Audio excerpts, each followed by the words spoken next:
A very good morning to everyone. Welcome back to my channel. So today we are going to start our new journey for second semester BCom programming honors BBA, and every student of undergraduate can take help from this video according to your courses, and I hope this video will help you a lot for your courses. It is the introduction video of lesson number 1 company law. So please share this video with your friends as well. तो जैसा कि मैंने आपको बताया कि ये एक introduction part होने वाला है कंपनी लॉ के लिए कि कंपनी किस तरीके से ऑन करी जाती है, किस तरीके से रन करी जाती है, उसके क्या कैरेक्टरिस्टिक्स होते हैं और किस तरीके से एक मेंबर ऑफ द कंपनी उस चीज़ को ऑन करता है और रन करता है। और कॉर्पोरेट व्हील के बारे में पढ़ेंगे हम इस चैप्टर में। इसका इंट्रोडक्शन पार्ट हम स्टार्ट करते हैं। तो let's start our chapter with the meaning of the company. तो बेसिकली कंपनी वो एंटिटी होती है जो लीगली बाउंडेशन होती है बिजनेस को कंडक्ट करने के लिए। जैसे कि आपने क्लास 12th में पढ़ा था कि कंपनीज जो होती हैं वहाँ पर जो एंटिटी होती है, जो पहचान होती है मेंबर्स की, उसके ऑनर्स की, शेयर होल्डर्स जो होते हैं जो कंपनी में शेयर्स लगाते हैं और हमने उनकी अलॉटमेंट निकाली थी, एप्लीकेशन मनी, हम उसको किस तरीके से मेंबर बनाते हैं अपनी कंपनी का, वो किस तरीके से हम गवर्नमेंट के साथ उसको रजिस्टर करते हैं, everything which we have already done in class 12। तो यहाँ पे हम वही चीज़ें पढ़ने वाले हैं कि कंपनी जो होती है वो एक अलग लीगली पहचान होती है बिज़नेस को कंडक्ट करने के लिए, जो कि कमर्शियल पर्पस के लिए होता है, पैसे कमाने के उद्देश्य से किया जाता है। और यहाँ पर जो एंटिटी होती है वो सेपरेट होती है ऑनर्स की, शेयर होल्डर्स जो शेयर को होल्ड करते हैं, शेयर्स को इन्वेस्ट करते हैं हमारी कंपनीज़ में, और मेंबर्स जो होते हैं जो भी apart from the are company जो काम कर रहे होते हैं, एक्सटर्नल यूज़र्स होते हैं। इन सब की जो एंटिटी है, जो पहचान है, वो सेपरेट होती है टुवर्ड्स द कंपनी, यानी कि कंपनी को हम अलग कंसीडर करते हैं और मेंबर्स को, ऑनर्स को, शेयर होल्डर्स को अलग कंसीडर करते हैं।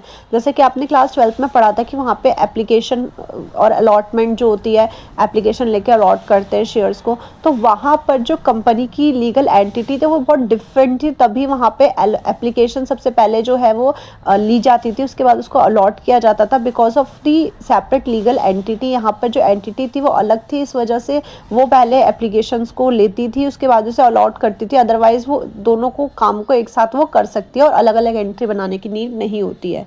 तो इसको ही हम कंपनी कहते हैं। बेसिकली आपको ये याद रखना है कि जितने भी लोग काम करते हैं यहाँ पे, इनकी जो रजिस्ट्रेशन है वो गवर्नमेंट के थ्रू करी जाती है। और आपको इसका सेक्शन नंबर भी याद रखना है। सेक्शन नंबर 2 अंडर सेक्शन 20 के अंदर कंपनी एक्ट 2020 डिफाइन किया जाता है, और डिफाइन इस तरीके से किया जाता है that a company incorporated under this act और under any previous company law. यानी कि जो भी इस सेक्शन के अंदर जो भी कंपनी इनकॉर्पोरेटेड हुई है या फिर प्रीवियस कंपनी लॉ आप कह सकते हैं कि जो पहले कंपनी लॉ चला करती थी वो बहुत ज़्यादा अंडररेटेड थी, जिससे कि कोई भी फॉर्मेशन नहीं हो पाती थी। बट अब जो 2013 में जो न्यू प्रोस्पेक्टस आया था उसके अकॉर्डिंग 2013 वाला बेस्ट माना गया था। जो लॉ कंपनी लॉ हम पढ़ते हैं, आपने अभी प्रीवियस फर्स्ट सेमेस्टर में भी कंपनी लॉ थोड़ी पढ़ी थी, यहाँ पर भी आप पढ़ रहे हैं। तो इस तरीके से ये जो है लॉ चलती है जो कि 2013 में डिफाइन हुई थी सेक्शन 2 अंडर सेक्शन 20 के अंदर। ये आपको याद रखना है if you are going to pursue CA and all. यहाँ पे आपको हेल्प करेगा, तो आप इसे ड्रैग करके इसे याद रखना। नेक्स्ट हम आते हैं कैरेक्टरिस्टिक्स ऑफ द कंपनी, कि कंपनी के क्या काम है, कंपनी के क्या फीचर्स आप कह सकते हो।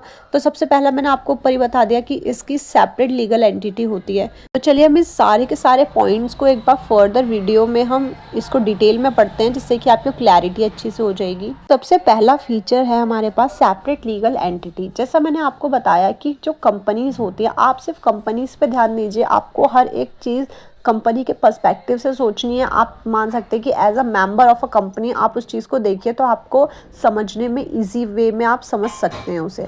तो सबसे पहला है सेपरेट लीगल एंटिटी। कोई भी कंपनी होती है, वहाँ पर जो मेंबर्स काम कर रहे हैं, जो ऑनर्स होते हैं, जितने भी लोग शेयर होल्डर्स जो भी कंपनी में है, वो उसकी जो एंटिटी है, एंटिटी मीन्स होता है पहचान, वो बिल्कुल अलग होती है, सेपरेट होती है। लीगल ये एक लॉफुल है, जो कि आपने बिजनेस लॉ पढ़ा था, तो ये लीगली जो है वो बाउंडेशन नहीं है। अगर कोई भी प्रॉब्लम क्रिएट होती है इन कंपनी, तो उसके लिए जो ऑनर है वो सेपरेट है, बिल्कुल अलग है, वो उस पर वो बाउंडेशन नहीं है कि उसको वो करना ही है। But yes it is a you can say personal obligation, but ये कोई भी लीगली बाउंडेशन नहीं है यहाँ पे। तो यहाँ पे एक एग्जाम्पल भी दे रखा है कि आशीष और कंपनी है एक टोटली डिफरेंट फ्रॉम आशीष। आशीष की कोई भी कंपनी है वो डिफरेंट है आशीष से। आशीष जो है वो एक पर्सनल पर्सन है, और जो उसकी कंपनी है वो एक बिजनेस है, प्रोफेशन है, वो उससे बिल्कुल डिफरेंट है। तो यहाँ पे जितने भी शेयर्स उसने होल्ड कर रखे हैं, प्रॉपर्टीज़ अगर उसने किसी की होल्ड कर रखी है, तो वो उसकी पर्सनल प्रॉपर्टी नहीं है आशीष की। उसने वहाँ पे कंपनी, अगर उसने अपनी कंपनी के लिए इन फ्यूचर वो कोई भी एसेट्स खरीदता है या फिर कोई भी शेयर्स को होल्ड करके रखता है, तो वो उसकी पर्सनल प्रॉपर्टी नहीं बन जाती है, वो उसकी बिजनेस प्रॉपर्टी है। कंपनी में काम कर रही है तो वो उसकी पर्सनल नहीं हुई, पर्सनल यूज़ के लिए वो प्रॉपर्टी को यूज़ नहीं कर सकता। तो it is called separate legal entity, जहाँ पर बिजनेस बिल्कुल या फिर कंपनी बिल्कुल अलग है, और जो सामने वाले की या जो पर पर्सन की जो पहचान है, एंटिटी है, वो बिल्कुल अलग होती है। जैसा कि इसमें दिखा हुआ है कि it can enter into contract, contract में हो सकता है वो उसके एसेट्स, उसकी जो जितनी भी लाइबिलिटीज़ उसने हेल्ड कर रखी हैं एक्शंस के लिए, लाइक दैट। नेक्स्ट आता है परपेचुअल सक्सेशन। इसका मतलब होता है, मैंने आपको ये बिजनेस लॉ में भी बताया था कि परपेचुअल सक्सेशन का मतलब होता है कि कंपनी में लोग आएँ चाहे मत आएँ, लोग आएँ जाएँ फ़र्क नहीं पड़ता है, लेकिन जो कंपनी है वो फॉरएवर के लिए चलती है। जैसे कि मैं आपको एग्जांपल भी देती हूँ, आपने पार्टनरशिप में पढ़ा था कि 3-4 मेंबर्स होते हैं, और अगर वो मतलब एक आध मेंबर की डेथ हो गई या फिर रिटायर हो गया, तो आपने डिसोल्यूशन भी पढ़ा था कि जब सारे के सारे मेंबर्स ही ख़त्म हो जाते हैं तो कंपनी जो है वो बंद हो जाती है। तो इसका मतलब वहाँ पे क्या था कि आप कह सकते हो बिजनेस में या पार्टनरशिप में वो मेंबर्स ऑफ द कंपनी पे डिपेंड करती थी कि किस तरीके से जो पार्टनरशिप है वो चलने वाली है। बट कंपनीज़ में क्या होता है वो टूवर्ड्स डिफरेंट होती है समथिंग, कि यहाँ पर क्या होता है कि लोग रहें मत रहें, शेयर होल्डर्स हो मत हो, it doesn't affect any where of the company. तो यहाँ पे यही होता है कि यहाँ पे जो फाउंडर्स हैं, डायरेक्टर्स हैं, शेयर होल्डर्स हैं, वो कंपनी को कंटिन्यू करें एग्जिट करें, it doesn't matter, but company would be for ever. तो यहाँ पर यही काम होता है। यहाँ पे एग्जाम्पल भी दे रखा है कि एक कंपनी जो है वो चलती रहती है, ऑनर्स उसके चेंज हो, एम्प्लॉयज़ चेंज हो, छोड़ दें, लीव कर दें, इट डजेंट मैटर। आप यही परपेचुअल सक्सेशन का मतलब मान लीजिए कि जिस तरीके से कंपनी चलती रहेगी वो रुकेगी नहीं, ऑफिशियली वो क्लोज नहीं होगी। हाँ, अगर कोई ऐसे सर्कमस्टेंसेस आते हैं जहाँ पे वो ऑफिशियली क्लोज हो गई है तो वो तो बंद हो जाएगी, बट वो मेंबर्स पे डिपेंड नहीं करेगा, it doesn't matter towards the members of the company. Next आता है कि आर्टिफिशियल पर्सन होता है। ये जो कंपनी होती है ना, इसके पूरी की पूरी लॉ के थ्रू क्रिएट करी जाती है। यहाँ पर कोई भी फिजिकल एग्जिस्टेंस नहीं होती है किसी भी पर्सन की। ऐसा हम अपने थिंकिंग में या फिर आर्टिफिशियली पर्सन को हम यहाँ पर क्रिएट करते हैं। यहाँ पर उसकी अपनी एक पर्सनल आइडेंटिटी होती है सेपरेट फ्रॉम इट्स ऑनर। जो भी ऑनर काम कर रहे होते हैं उनके अलावा उनकी अपनी प्रॉपर्टी होती है, वो कॉन्ट्रैक्ट्स करते हैं, रिस्पॉन्सिबल होते हैं एक्शन रिएक्शंस के लिए, हर एक चीज़ के लिए वो वहाँ पर रिस्पॉन्सिबल करे जाते हैं। और ये एग्जिस्ट करती है उसके ऑनर से। अगर ऑनर चेंज भी हो जाता है फिर भी, जैसा मैंने अभी आपको ऊपर बताया कि फिर भी कंपनी चलेगी। इधर ऑनर चेंज होता है या फिर शेयर होल्डर चेंज होते हैं या फिर कोई भी member of the company change होता है तो कंपनी चलने वाली है।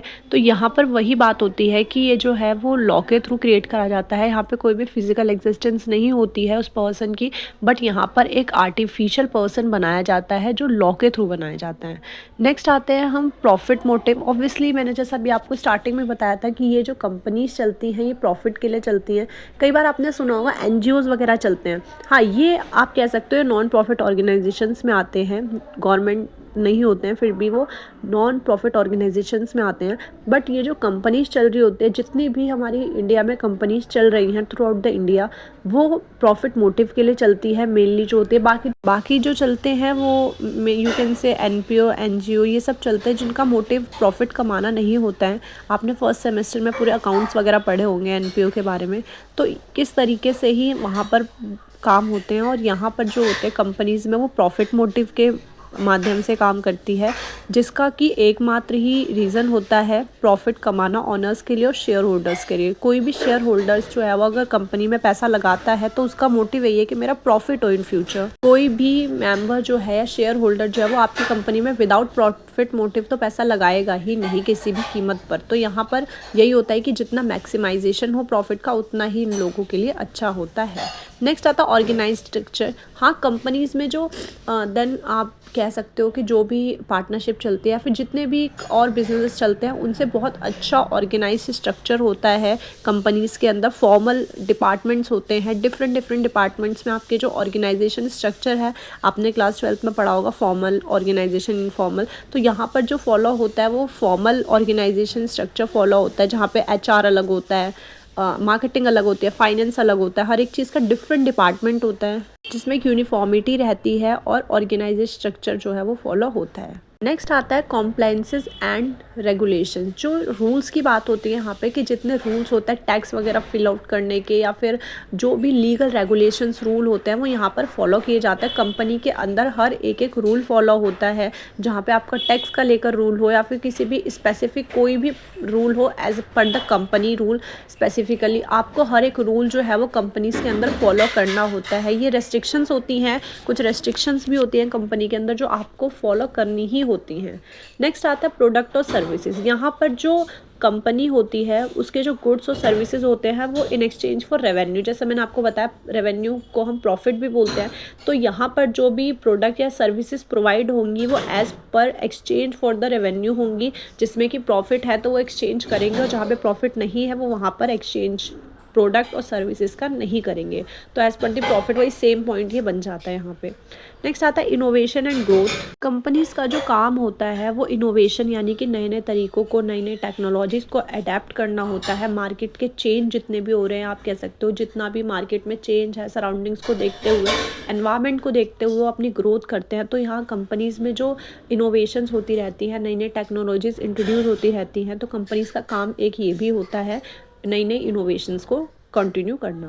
नेक्स्ट आता है कैपिटल एंड ओनरशिप स्ट्रक्चर। इसका मतलब होता है जो भी कैपिटल आपको पता होगा कि जो इक्विटी होती है, शेयर होल्डर्स होते हैं, वो पैसा लगाते हैं कंपनी के अंदर। आपने क्लास 12th में ये चीज़ पढ़ी होगी। तो यहाँ पर जो कंपनी है वो कैपिटल को रेस करती है किसके थ्रू? इक्विटी के थ्रू, जो जिसे हम मालिक भी कहते हैं, शेयर होल्डर्स। और डेट, आपको पता है डेट जो होता है वो लोन्स या बॉन्ड, डिबेंचर्स, शेयर्स, ये सब होते हैं। तो ये डिफरेंस जैसे मैंने आपको बताया, तो यहाँ पे ओनरशिप भी होती है और कैपिटल का स्ट्रक्चर जो है वो दोनों तरीके से चलता है। आप डेट लेके भी कर सकते हो और आप इक्विटी से भी काम कर सकते हो। तो ओनरशिप जैसे मैंने आपको बताया था कि इक्विटी में ओनरशिप जो होती है वो शेयर होल्डर यानी ओनर के पास होती है, जो उसकी ओनरशिप होती है। डेट में एज अ लोन वो काम करते हैं, वो उसके पास ओनरशिप नहीं होती है उस कैपिटल की, या फिर आप उस शेयर होल्डर या उस ओनरशिप स्ट्रक्चर जो है वो डेट के अंदर नहीं होता है, बट इक्विटी के अंदर वो उनका खुद का पैसा होता है, तो वो उनके पास पूरी ओनरशिप वहाँ पर होती है। नेक्स्ट आता है ब्रांड आइडेंटिटी एंड रेपुटेशन। तो कंपनीज़ के अंदर जो भी कंपनी कोई भी ब्रांड इंट्रोड्यूस कर रही है तो उसके अंदर उसकी मार्केट में इमेज क्या है या फिर किस तरीके से वो अपनी मार्केट में इमेज इस्टेब्लिश करते हैं, वो चीज़ ज़्यादा मैटर करती है कस्टमर की। क्योंकि अगर आप उन्हें सर्विसेज अच्छी प्रोवाइड करेंगे कस्टमर्स को और फिर सोशल रिस्पॉन्सिबिलिटीज़ भी आप कॉपरेट करके चलेंगे। आपने फर्स्ट सेमेस्टर में CSR के बारे में पूरा पढ़ा है मैनेजमेंट के अंदर, तो वहाँ पे ये चीज़ यहाँ पर भी लागू होती है कि कंपनीज जो है वो अपना ब्रांड इमेज किस तरीके से इनोवेट कर रही हैं, किस तरीके से अपनी मार्केटिंग इमेज जो है वो लोगों के सामने इस्टेब्लिश कर रही हैं, वो ज़्यादा मैटर करता है अपने कंपनी को ग्रोथ करने के लिए। तो ये कुछ फीचर्स थे, कैरेक्टरिस्टिक्स थे कंपनी के जो आपको याद रखने हैं और ये पेपर में बहुत ज़्यादा आते हैं। तो नेक्स्ट हम आते हैं टाइप्स ऑफ कंपनीज। किस तरीके से क्लासिफिकेशन हुआ है कंपनीज का on basis of structure, ownership के बेसिस पे और लाइबिलिटी के बेसिस पे। तो 3 तरीके से इसका क्लासिफिकेशन हुआ है। सबसे पहला है लाइबिलिटी के बेसिस पे। तो लाइबिलिटी के बेसिस पे भी 3 तरीके से है। फर्स्ट है प्राइवेट लिमिटेड कंपनी, जिसमें कि जो लाइबिलिटी होती है वो एक लिमिट तक ही होती है। जो भी शेयर्स हैं हर एक शेयर होल्डर की उसकी पर्सनल लाइबिलिटी होती है, वो लिमिटेड होती है यहाँ पे। नेक्स्ट आते हैं पब्लिक लिमिटेड कंपनी। यहाँ पर जो भी शेयर्स की लाइबिलिटी होती है वो भी एज अ लिमिटेड ही मानी जाती है। जितना भी उसका शेयर है, हर एक पर पर्सन का, हर एक मेंबर का शेयर जो है वो जितना उसने होल्ड कर रखा है उसके अकॉर्डिंग ही उसको पे आउट करना होता है, उसकी लिमिटेड लाइबिलिटी कंसीडर करी जाती है। नेक्स्ट लास्ट आता है अनलिमिटेड कंपनी। अनलिमिटेड कंपनीज़ वो होती है जहाँ पे लाइबिलिटीज़ जो है वो लिमिटेड नहीं होती है। हमने बिजनेस लॉ में पढ़ा था ये चीज़ कि यहाँ पर जितनी भी लाइबिलिटीज़ होती हैं वो अनलिमिटेड होती हैं। यहाँ पे कंपनी पे डेट ज़्यादा होता है तो पर पर्सन को भी उसको फिल आउट करना होता है। आता है types of company based on ownership. मालिकाना अधिकार के अकॉर्डिंग किस तरीके से क्लासिफिकेशन हुआ है कंपनीज़ का। तो सबसे पहला 1 पर्सन कंपनी। जैसा कि आपको पता है 1 पर्सन कंपनी सिंपल वही होती है जहाँ पे हर एक सिंगल इंडिविजुअल ऑन करता है कंपनी को और चलाता है। नेक्स्ट आता है प्राइवेट लिमिटेड कंपनी में किस तरीके से ऑनरशिप है। तो यहाँ पे मिनिमम 2 होते हैं और मैक्सिमम 200 शेयर होल्डर्स होते हैं। वहाँ पर प्राइवेट तरीके से सारा काम होता है। और पब्लिक में यू कैन से जो गवर्नमेंट कंपनीज़ होती हैं उनमें मिनिमम 7 शेयर होल्डर्स होते हैं। मैक्सिमम की कोई लिमिट नहीं होती, कितने भी हो सकते हैं, पर रजिस्ट्रेशन जो है वो मैंडेटरी होता है। और यहाँ पर ये एज अ गवर्नमेंट कंपनी चलती है। आपको पता ही है पब्लिक कंपनीज़ में और प्राइवेट कंपनीज़ में क्या डिफरेंस होता है। नेक्स्ट चैप्टर लेसन नंबर 2 हम पूरा इसी पे पढ़ेंगे कि किस तरीके से प्राइवेट और पब्लिक कंपनीज़ होल्ड करती हैं शेयर होल्डर्स और क्या प्रोसेस होता है इन सब चीज़ों को ऑन करने का। नेक्स्ट आता है types of companies based on structure. Structure के बेसिस पे 4 तरीके से कंपनी जो है वो डिवाइड होती हैं। होल्डिंग कंपनी वो कंपनीज होती हैं जो मेजॉरिटी ऑफ शेयर्स को किसी और कंपनीज़ में जो है वो होल्ड करती है। जैसे कि आपकी कोई भी कंपनी और आपने दूसरी कंपनी में वो शेयर्स जो है वो लगा रखे हैं, तो जो दूसरी कंपनी ने आपके जितने भी शेयर्स होल्ड कर रखे हैं उसे होल्डिंग कंपनी कहते हैं। ये थोड़ा सा अच्छा पॉइंट है, सब्सिडरी और होल्डिंग कंपनी। तो होल्ड कंपनी तो मैंने आपको बता दिया कि होल्डिंग कंपनी होती क्या है। नेक्स्ट आता है सब्सिडरी कंपनीज। ये वो कंपनीज होती हैं जो कि जैसे ये इसका सेकंड पार्ट आप मान लीजिए, जैसे कि अगर मैं होल्डिंग कंपनी हूँ तो आप सब्सिडरी कंपनी हुए, ठीक है। जो अगर आपने मेरे शेयर्स होल्ड कर रखे हैं तो आप होल्डिंग कंपनी और मैं सब्सिडरी कंपनी हूँ, तो यही वाइस वर्सा होता है। तो यहाँ पे ये दोनों जो हैं वो एक क्लासिफिकेशन को सेट करते हैं। जैसे कि होल्डिंग कंपनी वो कंपनीज जो कि किसी और कंपनी के शेयर्स को सेल और परचेज करती है, और जिस कंपनी के शेयर्स होंगे उसे हम सब्सिडरी कंपनीज बोलते हैं, जिसे हम सहायक कंपनीज भी बोलते हैं। नेक्स्ट आता है एसोसिएट कंपनीज। वो कंपनीज होती है जो इन्फ्लुएंस करती हैं कि आप इस तरीके से शेयर्स को लीजिए। एसोसिएट जिसे हम हेल्पिंग कंपनी भी बोलते हैं। तो यहाँ पे मेजॉरिटी ऑफ शेयर्स की बात तो नहीं होती, बट एक सिग्निफिकेंट इन्फ्लुएंस करते हैं लोगों को कि हाँ आप इस तरीके से लिए, हेल्प करते हैं लोगों की। नेक्स्ट आता है जॉइंट वेंचर कंपनी। यहाँ पे 2 जॉइंट आपने पढ़ा होगा क्लास 12th में भी कि वो कंपनीज होती हैं जो 2 या 2 से ज़्यादा पार्टीज़ जो है वो एक अंडरटेकिंग के एक बिजनेस प्रोजेक्ट को किसी भी स्पेसिफिक काम को करने के लिए बनाई जाती है, जो पर पर्सन भी बना सकते हैं। ऐसी कोई बहुत बड़ी कंपनी नहीं होती है। आजकल छोटे मोटे प्रोजेक्ट्स को करने के लिए कंपनीज जो है वो एस्टैब्लिश करी जाती हैं। तो ये इंपॉर्टेंट था, आप इसको ज़रूर पढ़ लीजिएगा एक बार। और लास्ट में बचता है कि जो छोटी मोटी कंपनीज बच जाती हैं, अदर टाइप ऑफ कंपनी। तो सबसे पहला एनपीओ है, जो प्रॉफिट्स नहीं कमाते। सिर्फ आप इसकी हेडिंग्स वगैरह पढ़ लेना, जो कि प्रॉफिट्स कमाने के लिए नहीं होता है, चैरिटेबल होता है, स्पेसिफिक पर्पस के लिए किया जाता है, without any kind of profit. Next आता है गवर्नमेंट कंपनीज जो होते हैं वो गवर्नमेंट कंट्रोल करती है, ऑन करती है, आपको पता ही है। और फॉरेन कंपनीज होते हैं, इसको अच्छे से पढ़ लेना कि फॉरेन कंपनीज वो कंपनीज होती है, वो बॉडी कॉपरेट होती है जो इंडिया की नहीं होती है, वो आउटसाइड इंडिया की होती हैं, बट उसका जो ऑफिस है या फिर उसकी जो ब्रांच है वो यहाँ पे कहीं ना कहीं इस्टेब्लिश की गई होती है। उसको हम फॉरेन कंपनीज बोलते हैं, कि जो रन भी इंडिया में नहीं करी जाती हैं, मतलब आउटसाइड द इंडिया होती हैं, आउटसाइड द कंट्री होती हैं, बट लेकिन फिर भी वो अपनी कंट्री में इस्टेब्लिश होती है। उनका जो ब्रांच है, उनका जो ऑफिस है वो यहाँ पर भी होता है, तो उसको हम फॉरेन कंपनीज कहते हैं। नेक्स्ट आता है हमारे पास लिफ्टिंग और पियर्सिंग ऑफ कॉर्पोरेट व्हील। ये इंपॉर्टेंट पॉइंट है, इस पे हम थोड़ा सा डिस्कशन करते हैं। तो कॉर्पोरेट व्हील होता क्या है बेसिकली, ये वो आइडेंटिटी होती है या फिर वो एंटिटी होती है, जैसे कि मैंने आपको बताया कि सेपरेट लीगल एंटिटी होती है कंपनी की उसके मेंबर्स से। तो यहाँ पे वही काम करता है कि जो कॉर्पोरेट व्हील होता है वो कंपनी को और मेंबर्स को बिल्कुल अलग अलग डिफ्रेंशिएट करता है, और एज अ बिटवीन उन दोनों के बीच में आप कह सकते हो ढाल बन के खड़ा होता है, कि जिससे मेंबर्स को कोई भी अफेक्शन ना हो। अगर कंपनी पे कोई भी एक्शन या रिएक्शन हो तो उससे मेंबर्स जो है वो बिल्कुल सेफ रहें। तो यहाँ पे यही कहता है company is separate legal entity and the corporate wheel is certain different company and its member, की जो कंपनी और उसके मेंबर्स जो है वो डिफरेंट है। जैसे मैंने आपको बताया, normally a company is treated as a separate person from its owner, meaning its debt and action do not affect and them personally. मतलब कि जो भी एक्शन या रिएक्शन हो रहा है कंपनी में वो उन्हें पर्सनली अफेक्ट ना करे, ये कॉर्पोरेट व्हील उस चीज़ का ध्यान रखता है। और यहाँ पर एज अ बिटवीन वो उन दोनों के बीच में सेपरेशन करता है, सेपरेशन का काम करता है ये, जिससे कि कोई भी रिस्पॉन्सिबिलिटी जो है वो रिएक्शन की कंपनी या कंपनी के ऑनर्स पे ना आए यहाँ पे। तो ये रीज़न्स क्या हैं लिफ्ट करने के, पियर्सिंग करने के, कॉर्पोरेट व्हील को लाने का रीज़न क्या है मेनली। तो सबसे पहला फ्रॉड और मिस इंटरप्रिटेशन, यानी कि जो भी फ्रॉड्स होते हैं, आजकल आपको पता है इतने ज़्यादा फ्रॉड्स होते हैं, कंपनी के शेयर्स हैं, होल्डर्स हैं, डायरेक्टर्स हैं, इनके बीच में इतने ज़्यादा फ्रॉड और मिस रिप्रेजेंटेशन होती है, जिससे कि कॉर्पोरेट व्हील को लाना यहाँ पे इंपॉर्टेंटली नीडेड हो गया। नेक्स्ट है टैक्स एवेशन। अगर कोई भी कंपनी जो है वो टैक्स को चोरी करती है, इवेड करती है, नहीं फिल आउट करती है, तो उस केस में भी यहाँ पर लिफ्ट करा जाता है कॉर्पोरेट व्हील को। एज अ चेकर आप कह सकते हो कि उनको वहाँ पे अपलिफ्ट करा जाता है। नेक्स्ट आता है abuse of share holders right. जो भी शेयर होल्डर्स के राइट्स होते हैं यहाँ पे अब्यूज़ करने के, अगर वो उस चीज़ को नहीं कर रहे हैं, जो भी राइट्स है शेयर होल्डर्स के, अगर वो उस चीज़ को नहीं पूरा कर रहे हैं, तो उस केस में भी यहाँ पे लिफ्ट करी जाती है कॉर्पोरेट व्हील को। लास्ट है हमारे पास ब्रीच ऑफ डायरेक्टर्स ड्यूटी। जो भी डायरेक्टर्स काम कर रहे हैं कंपनी में, जो उनकी ड्यूटी है, अगर वो लोग उस चीज़ को नहीं पूरा कर पाते हैं, उस चीज़ का उल्लंघन करते हैं, तो उस केस में भी कॉर्पोरेट व्हील को अपलिफ्ट किया जाता है। तो आपको ये 4 रीजंस मेनली याद रखने हैं। ये टॉपिक ही बहुत इंपॉर्टेंट है, न्यू टॉपिक है, तो आपको इस चीज़ को अच्छे से याद करना है। नेक्स्ट आता है कंसिक्वेंस क्या होंगे अपलिफ्ट करने की, यानी कि उसका परिणाम क्या होगा अगर हम अपलिफ्ट करते हैं या फिर पियर्सिंग करते हैं कॉर्पोरेट व्हील की। तो सबसे पहले जो लाइबिलिटी है शेयर होल्डर्स और डायरेक्टर्स की, जो भी लाइबिलिटी है वो उस चीज़ को अच्छे से पूरा कर सकेंगे। जो भी उनका काम है, जो भी उनका वर्क है as member of the company, वो उस चीज़ को अच्छे से पूरा करेंगे। नेक्स्ट आता है force sale of company asset.